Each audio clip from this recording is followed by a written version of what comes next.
أعوذ بالله من الشيطان الرجيم. بسم الله الرحمن الرحيم. الحمد لله رب العالمين الرحمن الرحيم. The president of the Ghana Muslim Academy to give us a welcome address, a brief one of course, and it's Brother Nuruddin Al-Hassan. Atakbir.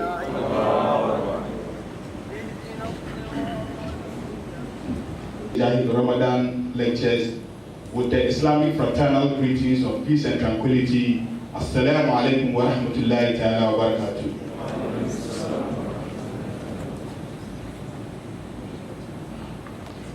Madam Chairperson, based on the feedback that we had from social media with regards to last week's program, I want to give a brief main objective of the Ramadan lectures. Last week, the coordinator of the Ramadan lectures did that, but based on the feedback, we realized that others who were not privy to that information kept on asking through the social media. They wanted to know the main objective. The core objective of the Ramadan lecture is basically to sensitize and conscientize Ghanaian public on issues affecting our day-to-day spiritual, political, economic, and social development. The second one is to reflect on issues affecting the Muslim community in particular and the nation as a whole. And last but not the least is to create an advocacy platform for issues which need urgent attention and rectification. It is for this reason why, if you look at the theme and the topics that we have been using for the Ramadan lectures, it falls within this main objective. This is the reason why today I want to reiterate what I said last week with regards to the country Ghana as far as the election petition is concerned.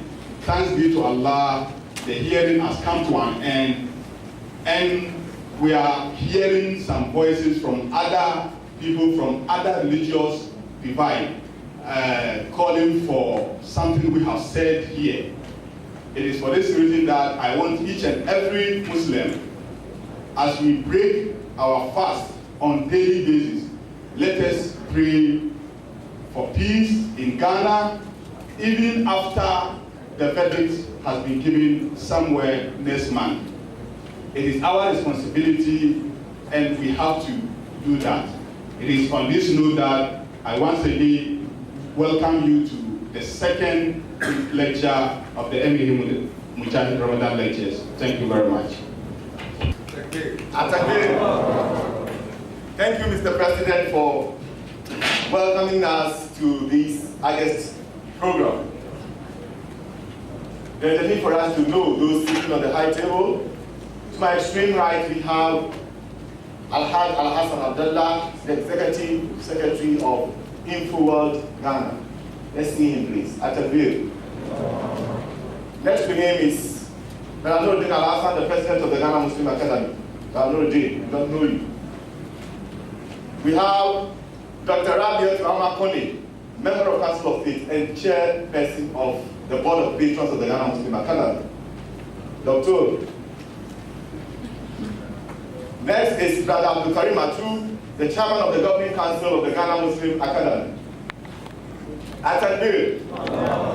You are important, but I'm just noting the presence of Lawyer Umu of the Ghana Muslim Academy and also of the Attorney General's Department. Can we see them? Atakbir.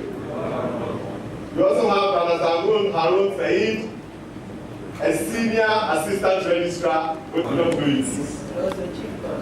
Yes, and also the Senior Imam of PC Traditional Area. It's no more chief. We also recognize the presence of Al-Haj Garuba Osman of Halis Sunnah wal Jama'ah. Can we see him, please? Atakbir. Atakbir. Good. We quickly move to the chairperson to introduce the main speaker of the day. I believe that we have a very competent person to do justice to the topic for today, which is effective leadership, a tool for accelerated growth and development. The Accra Polytechnic and a part-time lecturer at the University of Applied Management and the Chartered Institute of Bankers. He was formerly the general manager of Osiadan Concrete Products Limited.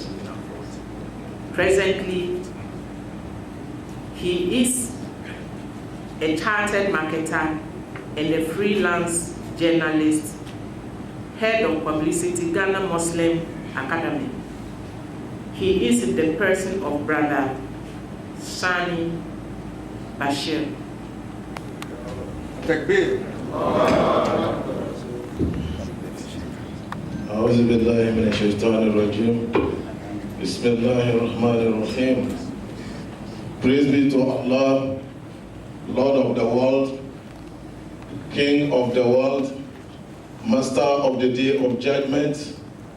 You alone we worship, and you alone we seek help from.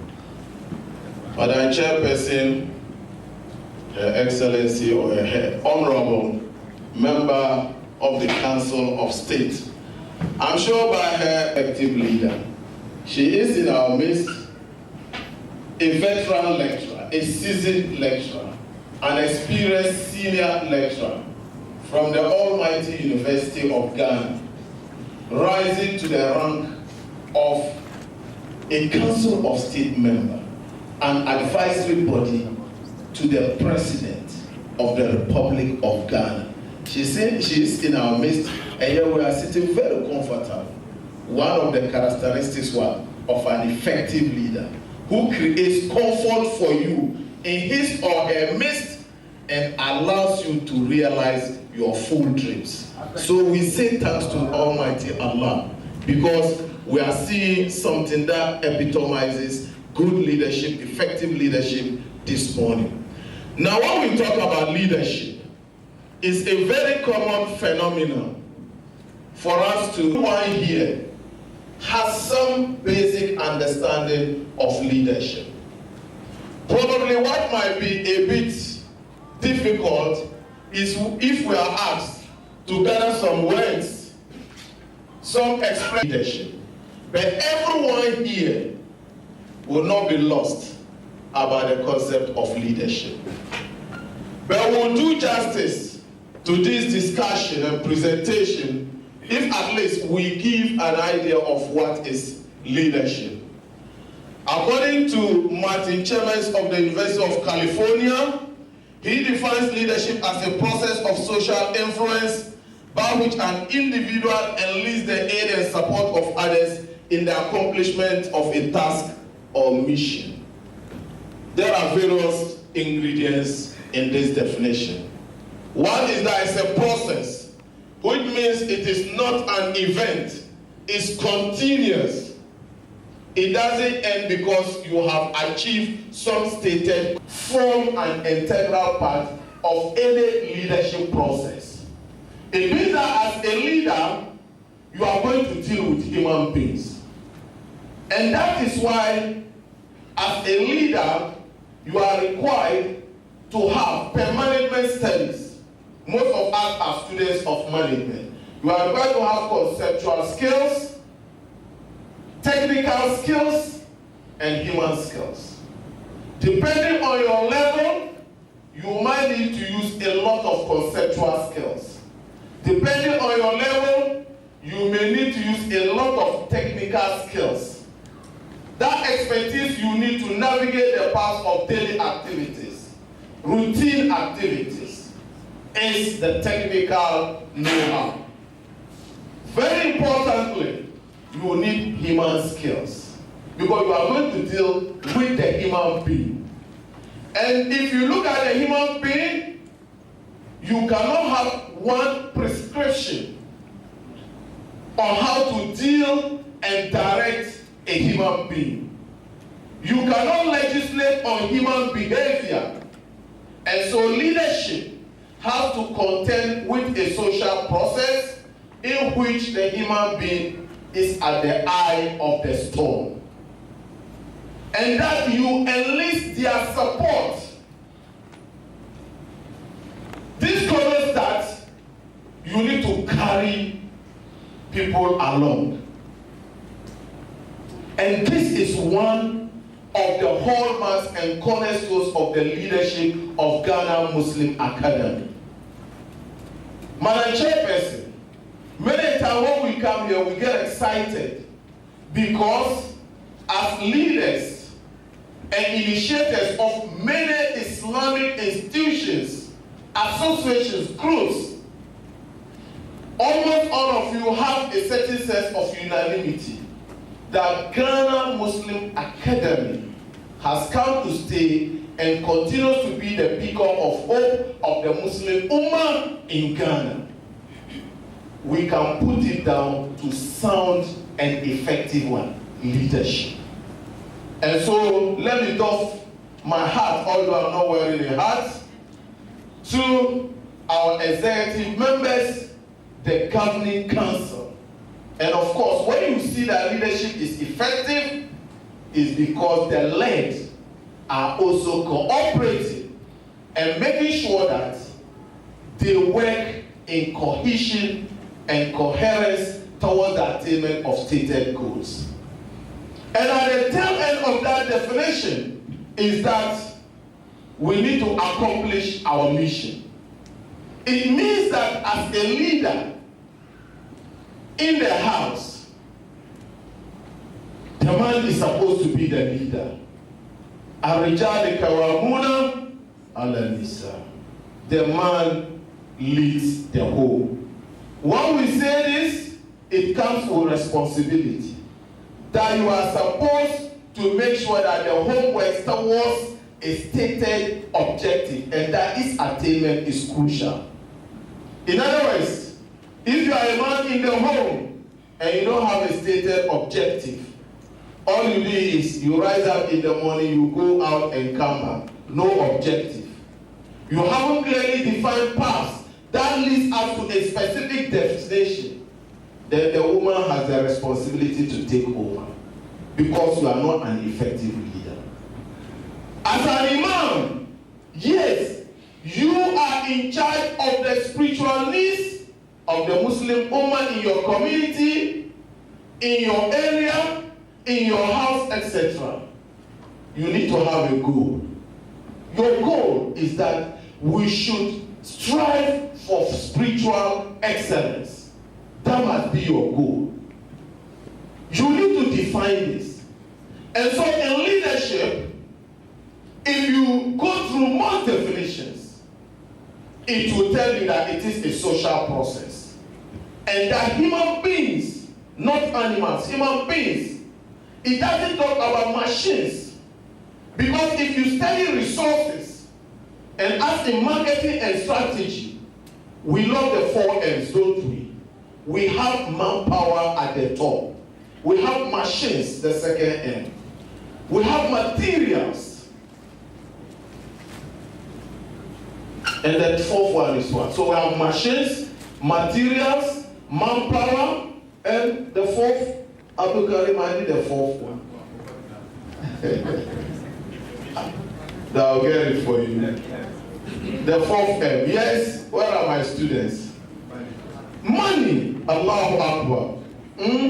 Amal wal banuna zinatul hayat dunya, isn't it? So we love our money. So these are the 4 M's. Now contemporary experts and strategists have come to realize that this 4 is not enough. And that information is important. So we have the 5th M called the messages. So we now have 5. 5 is not enough. Madam Chairperson drew our attention to the start of this program that time is a resource. And the effective utilization of time will lead us to the attainment of our objectives. So today we have the 6th M called minutes. So we have 6.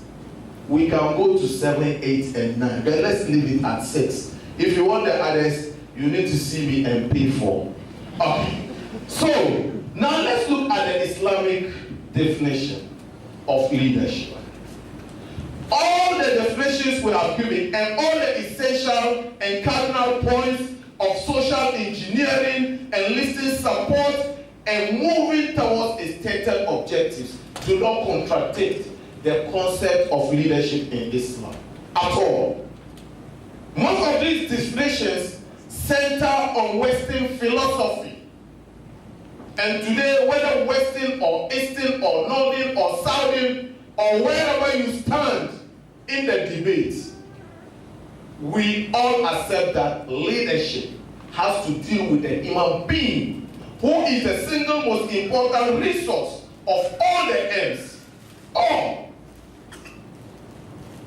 But from the Islamic standpoint, there is another ingredient. You don't end at achieving stated objectives. You don't end there.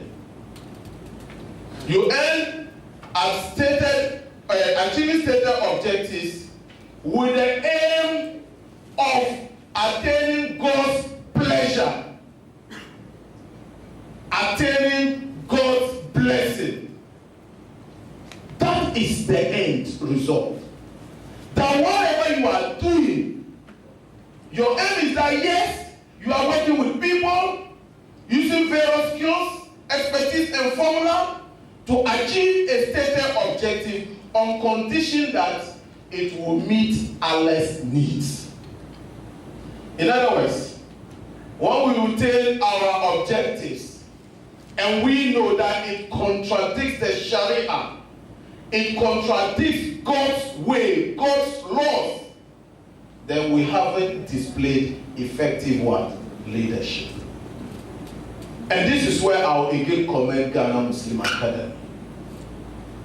You see, we are told that is it a lizard that falls from the Iroko tree will praise itself if nobody is around to praise it.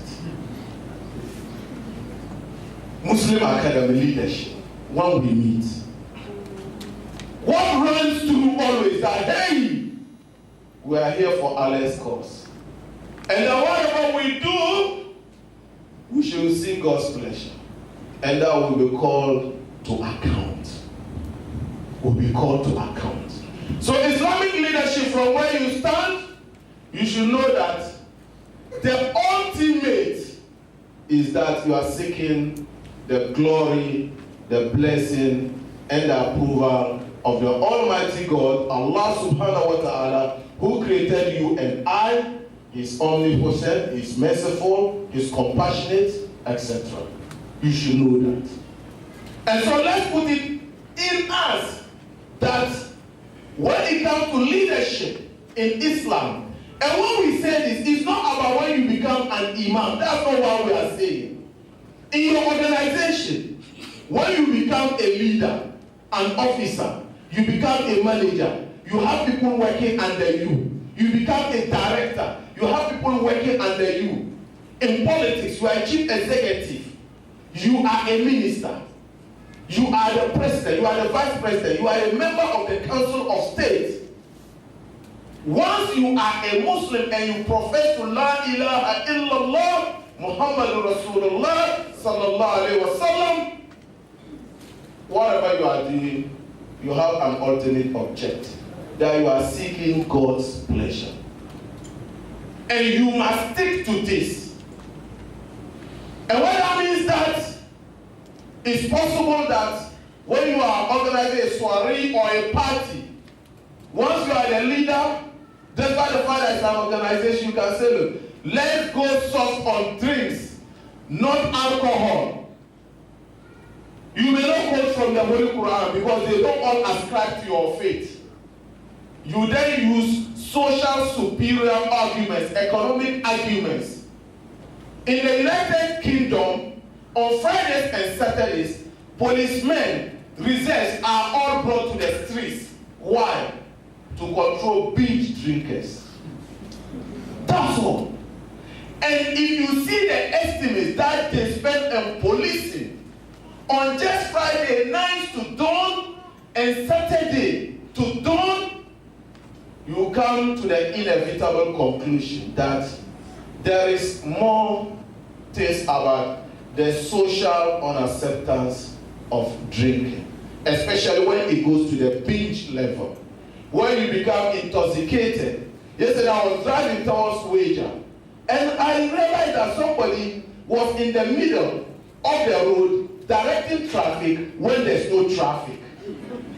So I was wondering, how is this directing traffic in the middle of traffic on a lane that has never experienced traffic? There must be something wrong. And when I slowed down, I discovered that drink has taken his good sense of judgment. And I feared for his life. So in Islam, whatever you stand for in your organization, please try. Wallahi, even in a boardroom meeting, at management meeting, if you seek Allah's pleasure, when it's 1 o'clock, you know what? Automatically they will be watching their watches. Hey, Alaji, it seems 1. I'm sure you would want to pray. Maybe this is just the opportune time to go and pray. It's because they know that whatever you do, you are oriented towards seeking the pleasure and blessing and glory of Allah subhanahu wa ta'ala. That's what you should be doing. I always remember when I was working with Volta River Authority, at 18, I went and realized that good Muslims were not going for prayer. 1 o'clock, 2, 3. No, I said, no, there must be something wrong here. The next day we went again. I asked them, but why would we not pray at 1? And here they don't accept prayer. In Tamale, 1 o'clock you can't pray. In the theory must be up to something. Are you sure? Oh, here they easily start. And that was a casual work. 1 o'clock I said, no, let me give it a go. I went and before I prayed. It was close to Asr. I waited for Asr and prayed. When I was coming, I saw the commercial manager up and looking at me. I didn't look at him. Now walk away. That was the beginning of Muslims' liberation. To pray at 1 and at 3 in VRA in Taman. I started it. And I was the smallest. If I spoke at that time, I wasn't a permanent employee. Because my feeling was that if you are working, are you not seeking Allah's pleasure? Why shouldn't I pray? Our chairperson rightly said that, look, at 1, hey, we should factor prayer. But there could be another school of thought that said that what are we doing here? It's jihad. So pray, spreading the word of Allah, no problem. But she says, hey, time is so. Let's give that preference to worship, to salah. And that's it. When you factor this, you are surely going to go somewhere. Now let's look at leadership, because we have some people who are not comfortable with leadership. For all you know, hey, this guy wants to be a leader, hey, this guy wants to be a leader. Like I made mention of, leadership is important. I cannot reiterate it further than what our chairperson said. That leadership is important. When you hear that a community is progressing, it's leadership. When you hear an organization is progressing, it's leadership. When you hear a nation is making magnificent strides towards elevating the status of the people over and above poverty into human dignity of luxury, it's leadership. Brazil was a developing economy. Today it's a giant, thanks to the leadership of Da Silva da Lula. It took him. There was apartheid in South Africa. Today, as we celebrate the 95th birthday of Nelson Mandela, he is credited with bringing South Africa from the doldrums of apartheid into the limelight of democracy. That is a fact. Last week I observed that Daily Graphic, posted profits to a point where they were paying the Ghana government tax. Most organizations, state-owned, are rather looking for government subventions. Daily Graphic, the Strong Foundation led by our own brother, Awal, taken over by Ashibe, they are posting superior profits. And last month, when they rebranded the president was there.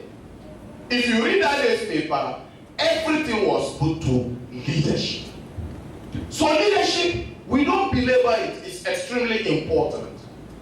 And so that is why we see that in the Holy Quran, Allah subhanahu wa ta'ala says, Ya ayyuhallazina amanu ati'u Allah wa ati'u Rasul wa ulil amri minkum. You who believe, follow Allah and the Messenger, and those imbued with authority. So leadership is extremely important. It has its basis in the Holy Quran. And that is why Allah subhanahu wa ta'ala in his own wisdom brought the prophets to earth to lead us and direct us to the ways of God. Till the seal of all prophets, Prophet Muhammad sallallahu alaihi wasallam. Now, let's look at how we select leaders. In Ghana, we have a long history of coups. When someone comes at dawn, some of us are very young, so we don't know some of these things. But some of us were lucky to be born at a time when you are seated one day in the morning, afternoon, or evening, you hear a broadcast at GBC. The GBC you see today is a different GBC. Seriously. I wouldn't believe it the last time when my minister hosted me on the program, I literally walked free. No, I said, no, things have changed. Democracy is sweet. Because I remember when I was in the University of Cape Coast, I was invited for a Nooks program. The kind of things I went through before I went to the studio, if I was having a running stomach that day, I would have been in trouble. Because the soldier man first did not understand why I was beaming with smiles. He said, "Guy, we don't smile here." Let me too, I have some smile. That's why my anger will not last long. Say, my friend, no, you are smart. No, get a smile. No, we're in green face. We make business here. Who are you? I said, hey, you're on a Nooks program. So you are smiling. What's that? What do you say? Oh, you are smiling. I said, okay, cool. In fact, when I was leaving GBC that day, I thanked God. So last year when I went to GBC, and free for all, I said, wow, things have changed. In the days when that place was the bastion of power, just get in there and make a broadcast, and you become the head of state. All you need is to control Birmingham and Gonda bars. There were no proliferation of radio stations. So we can have dictators. Thank God in Ghana now, we're in the democratic era.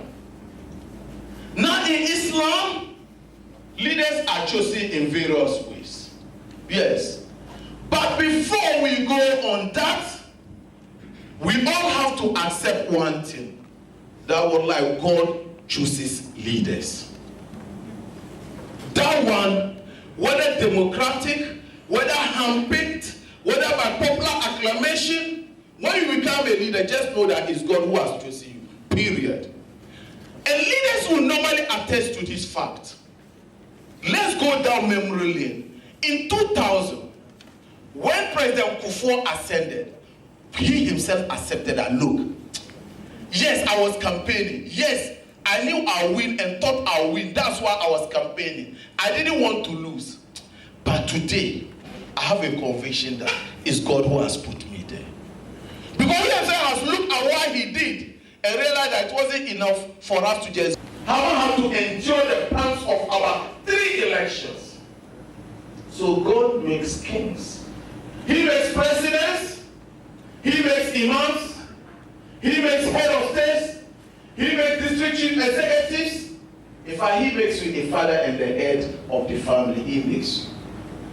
قل اللهم مالك الملك تؤتي ملك من تشاء وتنزع ملك ممن تشاء وتعز من تشاء وتذل من تشاء بيدك الخير إنك على كل شيء قدير.